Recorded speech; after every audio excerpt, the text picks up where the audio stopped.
మీరు ఎప్పుడైనా అరటికాయ మామిడికాయతో పులుసు ట్రై చేశారా?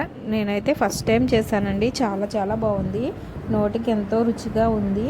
మీరు ఒకసారి ట్రై చేయండి. ఎలా చేశాననేది ఇప్పుడు చూపిస్తాను మీకు. హాయ్ అండి, అందరు ఎలా ఉన్నారు? బాగున్నారా? మేమైతే చాలా చాలా బాగున్నామండి. మా ప్రవీణ్ స్కూల్ నుంచి వస్తూ మామిడికాయలు అయితే తీసుకొచ్చాడండి. తీసుకొచ్చినాడు ఊరికే ఉంటాడా? కట్ చేసుకుని ఉప్పు కారం చల్లుకున్నాడండి. తిందామని చూసేసరికి చాలా పుల్లగా ఉందంట. అమ్మ ఇంత పులుపు నేను తినలేనని చెప్పేసి పక్కనైతే పెట్టేశాడు. మనకి మామిడికాయ అంటే చాలా ఇష్టం అండి. దీన్ని వేస్ట్గా పడేయడం ఇష్టం లేక కూర అయితే చేస్తున్నాను అనమాట. నా దగ్గర 2 అరటికాయలు ఉన్నాయండి. ఒక ఉల్లిపాయ, పచ్చిమిరపకాయ, మామిడికాయ ముక్కలు, ఉప్పు, పసుపు, కారం అండి. ఇంతకు మించి ఇంకేమీ వాడట్లేదు. చింతపండుకి పొదులు మామిడికాయ ముక్కలు వేసి అరటికాయ పులుసు అయితే చేస్తున్నానండి. ఇప్పుడైతే ఒక గిన్నె పెట్టుకొని కొంచెం ఆయిల్ అయితే వేసుకున్నాను. ఆయిల్ వేడెక్కిందండి. కొంచెం వాటర్ ఉండడం వల్ల ఆయిల్ అనేది చిందులేస్తుంది.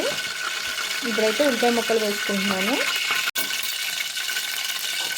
ఉల్లిపాయలు, పచ్చిమిరపకాయలు, ఒక్క ఉల్లిపాయ కట్ చేస్తానండి. మామిడికాయ ముక్కలు నేను కూడా చాలా ఇష్టంగా అయితే తింటానండి.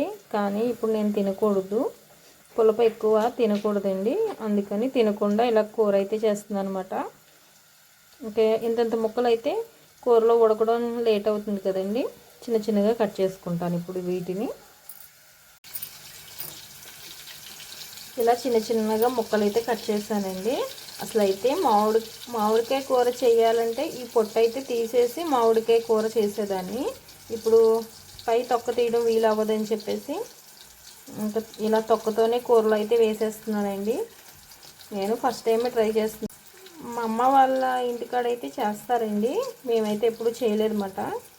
ఇప్పుడు మామిడికాయలు మొక్కలు ఉన్నాయి కదా అని చెప్పేసి ట్రై చేస్తున్నాను. ఎలా ఉంటుందో ఏమో. చింతపండుకి బదులు మామిడికాయ అయితే వేస్తున్నాను అనమాట. అరటికాయ పులుసు మా ఇంట్లో అందరూ ఇష్టంగా తింటామండి. అందుకే అరటికాయ అయితే పులుసు పెట్టేస్తున్నాను. ఇప్పుడు ఉల్లిపాయ ముక్కలు మగ్గిపోతున్నాయి. ఇప్పుడైతే మామిడికాయ ముక్కలు, అరటికాయ ముక్కలు అయితే వేసేసుకుంటున్నాను.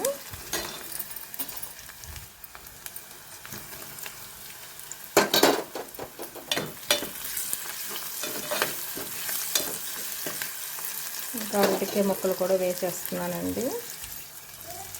అరటికాయ కాబట్టి చాలా ఈజీగా ఉడికిపోతుంది.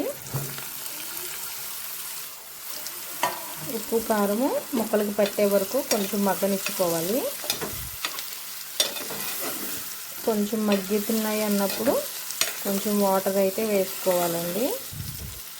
మామూలుగా అయితే మామిడికాయ ముక్కలకు బదులు చింతపండు పులుసు వేసేదాన్ని. ఈరోజైతే ఇలా ట్రై చేస్తున్నాను.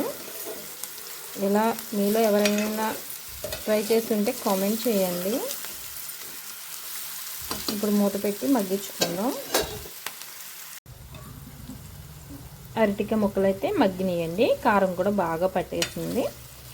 ఇంకప్పుడు పులుసు అయితే పోసేద్దాం. సారీ వాటర్ అండి. చింతపండు పులుసు అలవాటు అది పులుసు అనేసి అని అంటున్నాను. మొక్క ములిగే వరకు వాటర్ వేసుకొని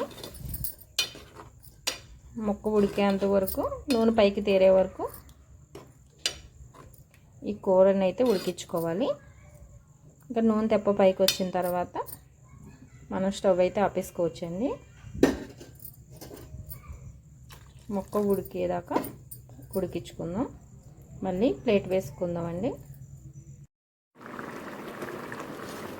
అరటికాయ ముక్క అయితే ఉడికిపోయిందండి.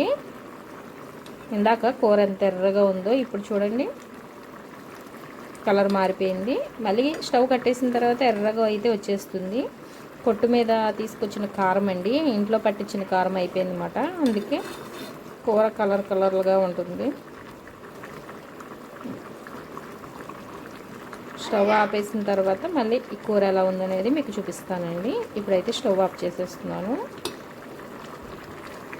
పులుసులో కొత్తిమీర, కరివేపాకు వేసుకుంటే ఇంకా చాలా బాగుంటుందండి.